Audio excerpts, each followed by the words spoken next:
গুলিতে প্রাণ হারালেন তানজিন তিশার সহকারী অ্যাসিস্ট্যান্ট। অভিনয় শিল্পী তানজিন তিশা তার ফেসবুকে জানিয়েছেন সম্প্রতি মারা গেছে তার সহকারী অ্যাসিস্ট্যান্ট আলামিন। তিশা তার ভেরিফাইড ফেসবুক পেজে তথ্যটি নিশ্চিত করেছেন। সহকারী আলামিনের সঙ্গে কয়েকটি ছবি ফেসবুকে শেয়ার করেছেন তিনি। তিশা লিখেছেন, একটা না দুইটা গুলি। আলামিন কোনো দল অথবা কোনো কিছুর সঙ্গে জড়িত ছিল না কোনোভাবেই। অভিনেত্রী আরো বলেন, ওর বিগত 4 বছরের জীবনটা আমার সঙ্গেই, আমার কাজের ও আমার পরিবারের সঙ্গেই কেটেছে। ওর জীবনে কোনো পাপ নাই। খুব ছোট্ট একটা মানুষ, এই 4 বছর আমার কাছে বড় হতে দেখলাম। দোয়া করবেন সবাই আল্লাহর কাছে যেন সুন্দর জীবনে থাকে।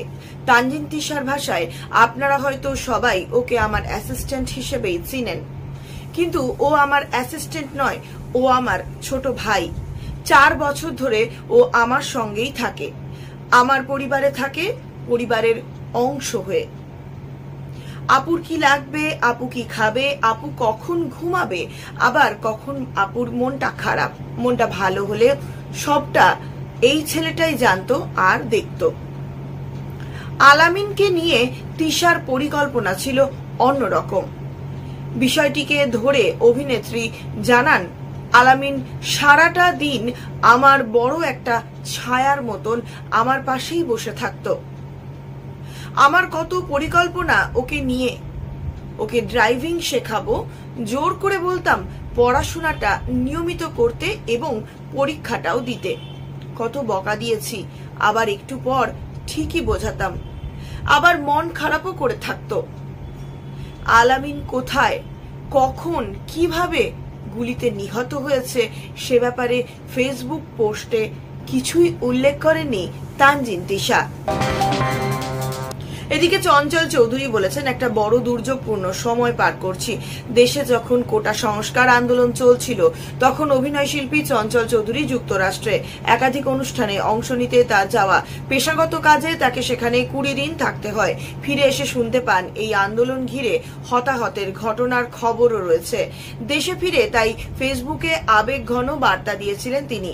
সেখানে তিনি লিখেছিলেন, সমাধানের জন্য কোনো পথ কি খোলা ছিল না? গুলি কেন করতে হলো? বুকের রক্ত না ঝরিয়ে সুষ্ঠু সমাধান করা যেত না? যা ঘটে গেল এটা যেমন মোটেও কাঙ্ক্ষিত নয়, বিষয়টা তেমনি হৃদয় বিদারক, মর্মান্তিক ও সভ্যতা বহির্ভূত। কেন মনে হচ্ছে কোভিডের সময়ের চেয়েও ভয়ঙ্কর সময় কাটছে? জানতে চাইলে চঞ্চল বলেন, ওই সময় তো ইন্টারনেট ছিল। ইন্টারনেট থাকার কারণে সবার সঙ্গে যোগাযোগ করা যেত, ভাই বোন মা বাবার সঙ্গে ভিডিও কলে কথা বলা যেত। কিন্তু এখন তো শুনছি অনেকেরই মুঠোফোনের ব্যালেন্সও শেষ হয়ে গিয়েছে। ইন্টারনেট না থাকার কারণে অনেক কিছুই বন্ধ পর্যন্ত হয়ে রয়েছে। আত্মীয় স্বজনের অনেকের খবর নিতে গিয়ে শুনছি একই অবস্থা। সব মিলিয়ে বলতে পারি একটা বড় দুর্যোগপূর্ণ সময় পার করছি। আশাবাদী চঞ্চল চৌধুরী সব শেষে এটাও জানালেন, এই দুর্যোগপূর্ণ সময় যত তাড়াতাড়ি কেটে যায় ততই মঙ্গল।